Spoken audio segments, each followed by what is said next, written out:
Hello everyone, मैं प्रदीप कुमार आगाज IAS institute के यूट्यूब चैनल पर आप सभी का स्वागत करता हूं। तो चलिए आज के इस वीडियो में हम लोग बात करने वाले हैं शासन व्यवस्था।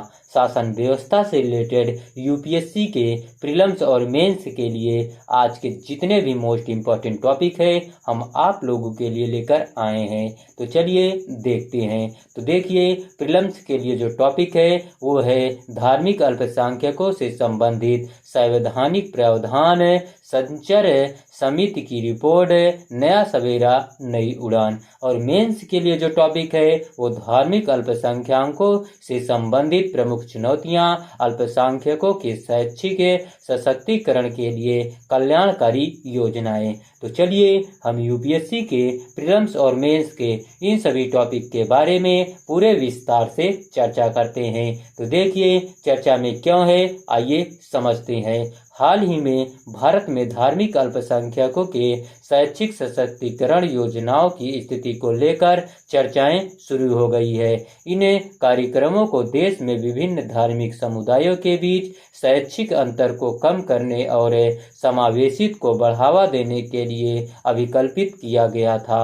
उल्लेखनीय परिवर्तनों और विवादों के परिणाम स्वरूप अल्पसंख्यक आबादी पर इन कार्यक्रमों के प्रभावों को लेकर चिंताएं व्यक्त की है। तो चलिए अब हम लोग भारत में धार्मिक अल्पसंख्यकों के शैक्षिक सशक्तिकरण योजनाओं की स्थिति के बारे में समझ लेते हैं। सबसे पहले हम लोग इसका परिचय जानते हैं। तो देखिए, भारत में धार्मिक अल्पसंख्यक जिनमें मुस्लिम, ईसाई, सिख, बौद्ध, जैन और पारसी शामिल है, आबादी का लगभग 20% है।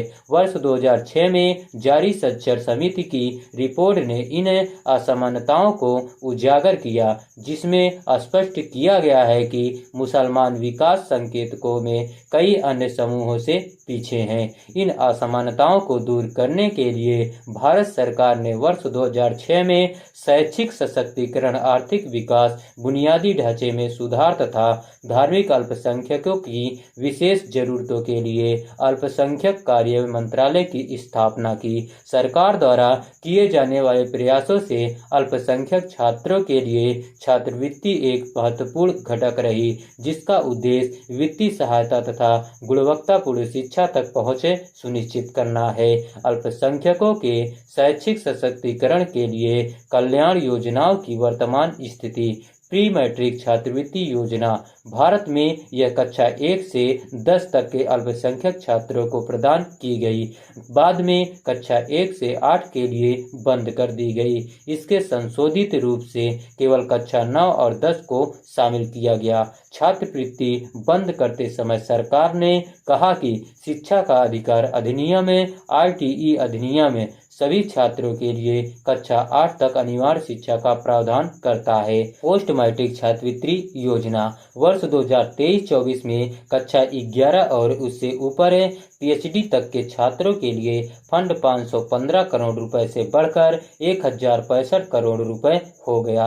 योग्यता सह साधन आधारित छात्रवृत्ति योजना स्नातक और स्नातकोत्तर स्तर पर लक्षित व्यावसायिक एवं तकनीकी पाठ्यक्रम। हालांकि 2023-24 में इसे फंड में उल्लेखनीय कमी का सामना करना पड़ा। Maulana Azad national fellowship MANF इसके अंतर्गत एमफिल और पीएचडी करने वाले अभ्यर्थियों को वित्तीय सहायता प्रदान की जाती है। हालांकि इसे वर्ष 2022 में बंद कर दिया गया था। पढ़ो परदेश विदेशी अध्ययन के लिए शिक्षा ऋण पर ब्याज सब्सिडी प्रदान की गई। हालांकि इसे वर्ष 2022-23 में बंद कर दिया गया था। बेगम हजरत महल राष्ट्रीय छात्रवृत्ति यह उच्च माध्यमिक शिक्षा के लिए मेधावी छात्राओं हेतु छात्रवृत्ति योजना है। हालांकि वर्ष 2023-24 में इसके अंतर्गत कोई धनराशि आवंटित नहीं की गई है। नया सवेरा इसमें प्रतियोगी परीक्षाओं के लिए अल्पसंख्यक छात्रों को मुफ्त कोचिंग प्रदान की गई। हालांकि वर्ष 2023-24 में इसे बंद बंद कर दिया गया। नई उड़ानें विभिन्न परीक्षाओं की तैयारी कर रहे अल्पसंख्यक छात्रों को सहायता प्रदान की गई। हालांकि वर्ष 2023-24 में कोई धनराशि आवंटित नहीं की गई। मदरसों अल्पसंख्यकों को शिक्षा प्रदान करने की योजना SPEMM, इसका उद्देश्य मदरसा शिक्षा को आधुनिक बनाना है। वर्ष 2023-24 में आवंटन घटाया गया। नोट, इसके बारे में आइए समझ लेते हैं। अल्पसंख्यक कार्य मंत्रालय के लिए बजट आवंटन में भारी कमी देखी गई। वर्ष 2022-23 की तुलना में वित्त वर्ष 2023-24 के लिए 38% की कमी हुई। फंडिंग्स में इस कटौती का विभिन्न कार्यक्रमों के कार्यान्वयन पर सीधा प्रभाव पड़ा है। फंड का कम उपयोग एक आम प्रवृत्ति है। तो चलिए अब हम लोग धार्मिक अल्पसंख्यकों से संबंधित संवैधानिक प्रावधान के बारे में समझ लेते हैं। तो देखिए, अनुच्छेद 25 सबसे पहले हम लोग समझते हैं। यह सभी व्यक्तियों को अंतरात्मा की स्वतंत्रता और धर्म के मुक्त पेशे, अभ्यास और प्रचार की गारंटी देता है।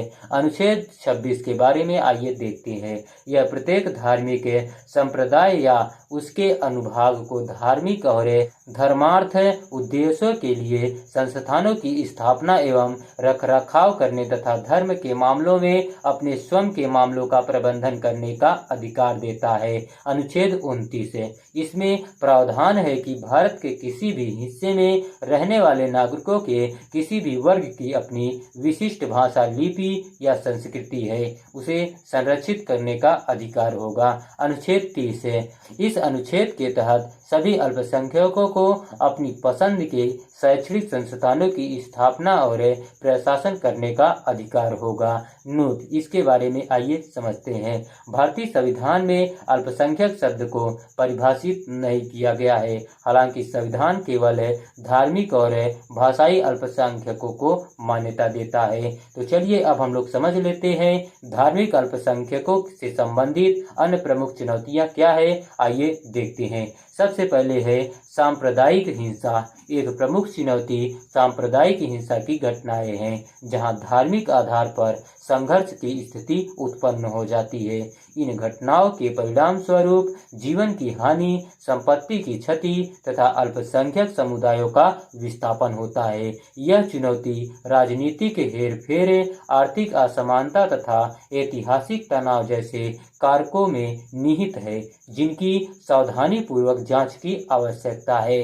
अंतर अनुभागीय भेदभाव। आइए इसके बारे में समझ लेते हैं। धार्मिक भेदभाव से परे धार्मिक अल्पसंख्यकों को, विशेषकर महिलाओं को अंतर अनुभागीय भेदभाव का सामना करना पड़ सकता है। अब हम लोग सामाजिक अलगाव के बारे में देख लेते हैं। आधारिक यहूदी बस्ती, जहां अल्पसंख्यक समुदाय विशिष्ट क्षेत्रों में एकत्र होते हैं, जो उनके सामाजिक एकीकरण एवं आर्थिक अवसरों पर प्रभाव डालता है। साइबर बुलिंग तथा ऑनलाइन उत्पीड़न क्या है, आइए इसके बारे में भी देख लेते हैं। धार्मिक अल्पसंख्यकों तथा समूहों को लक्षित करने के लिए साइबर बुलिंग तथा ऑनलाइन उत्पीड़न का बढ़ाना उनकी ऑनलाइन सुरक्षा एवं मानसिक कल्याण को प्रभावित कर सकता है। आगे की राह क्या है, आइए इसके बारे में देखते हैं। सार्वजनिक निजी भागीदारी का लाभ है। अल्पसंख्यक शिक्षा पहल हेतु वित्त पोषण तथा संसाधनों के पूरक के लिए सरकार, निजी क्षेत्र एवं गैर लाभकारी संगठनों के मध्य सहयोग को बढ़ावा देना चाहिए। इससे बजट कटौती की भरपाई करने तथा इन योजनाओं के लिए निरंतर समर्थन सुनिश्चित करने में मदद मिल सकती है। डिजिटल साक्षरता कार्यक्रम है। धार्मिक अल्पसंख्यक समुदायों के लिए तैयार किए गए डिजिटल साक्षरता कार्यक्रमों को लागू करना चाहिए, ताकि यह सुनिश्चित किया जा सके कि वे डिजिटल युग में पीछे न रहे। इससे सूचना तथा अवसरों तक के उनकी पहुंच बढ़ सकती है। स्थानीय स्तर पर पहल है। अंतर धार्मिक संवाद और सहयोग को बढ़ावा देने में अग्रणी भूमिका निभाने के लिए स्थानीय समुदायों को सशक्त बनाने हेतु जमीनी स्तर पर की गई पहल विश्वास एवं सामाजिक एकजुटता के लिए निर्माण में महत्वपूर्ण प्रभाव डाल सकती है। तो देखिए, समुदाय आधारित संघर्ष समाधान केंद्र स्थापित करने की आवश्यकता है, जो अंतर धार्मिक और अंतर सामुदायिक विवादों को संबोधित करने में विशेषज्ञ हो। ये केंद्र मध्यस्थता और परामर्श सेवाएं प्रदान कर सकते हैं। पारंपरिक ज्ञान संरक्षण, धार्मिक अल्पसंख्यक समुदायों की पारंपरिक ज्ञान प्रणालियों और प्रथाओं को पहचानना तथा संरक्षित करना। यह डिजिटल दस्तावेजीकरण और सांस्कृतिक संरक्षण परियोजनाओं के लिए वित्तपोषण के माध्यम से किया जा सकता है। सामाजिक प्रभाव आकलन और निवेश, समयबद्ध सामाजिक प्रभाव मूल्यांकन करने और धार्मिक अल्पसंख्यक स्वामित्व वाले व्यवसाय एवं स्टार्टअप में सामाजिक प्रभाव निवेश को प्रोत्साहित करने की आवश्यकता है। इससे आर्थिक स्वतंत्रता सुनिश्चित करने और असमानताओं को कम करने में मदद मिल सकती है। तो देखिए, आज का वीडियो यहीं पर समाप्त होता है। तो देखिए, अगर आप लोगों को इसका पीडीएफ चाहिए तो इसका पीडीएफ आप लोगों को टेलीग्राम चैनल पर मिल जाएगा। टेलीग्राम चैनल का नाम है आगाज आईएएस इंस्टीट्यूट और टेलीग्राम चैनल का लिंक हम इस वीडियो के डिस्क्रिप्शन में भी दे देंगे। आप यहां से भी जाकर टेलीग्राम चैनल को ज्वाइन कर सकते हैं और पीडीएफ डाउनलोड कर सकते हैं। धन्यवाद।